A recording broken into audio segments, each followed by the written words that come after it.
मनुष्य सृष्टि का अंतिम विकास है। ज्येष्ठ भारत श्रेष्ठ भारत, अंधकार से प्रकाश की ओर, आओ चले वेदों की ओर। मैं मुकेश आर्य। श्रेष्ठ भारत में आज का विषय है मनुष्य सृष्टि का अंतिम विकास है। कुछ विद्वानों का मानना है कि छोटे छोटे प्राणियों में विकास होकर मनुष्य का शरीर बना है। मनुष्य सृष्टि का अंतिम विकास है। क्या यह ठीक है? ये गलत बात है।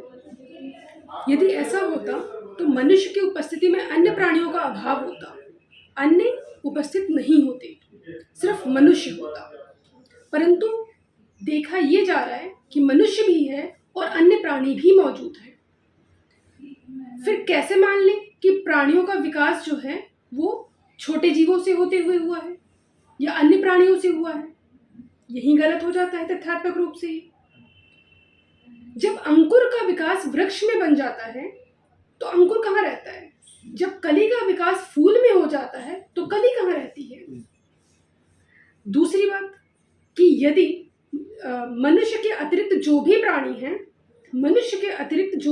हैं, उन सब में एक सामान्य ज्ञान है, सामान्य बोध है, परंतु विचार शक्ति, तर्क शक्ति, सोचने की क्षमता वो मात्र मनुष्य में पाई जाती है।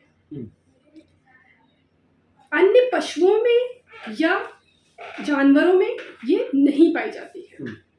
यदि पशु पक्षी इत्यादि में भी विचार शक्ति होती, तर्क शक्ति होती, तो मनुष्य उन पर शासन नहीं कर पाता। देखो, ये बात तो मानी हुई है कि अभाव से भाव कभी नहीं होता। यदि मनुष्य अन्य प्राणियों का विकसित रूप होता तो अन्य प्राणियों में विचार शक्ति पाई जाती, मनुष्य उसका श्रेष्ठ रूप हो सकता था, पर अन्य प्राणियों में भी विचार शक्ति होती, परंतु ऐसा नहीं है। विकासवाद कहता है कि बंदर से मनुष्य का विकास हुआ है। यदि ऐसा होता तो मनुष्य का बच्चे को जब हम पानी में डालते तो वो डूबता नहीं।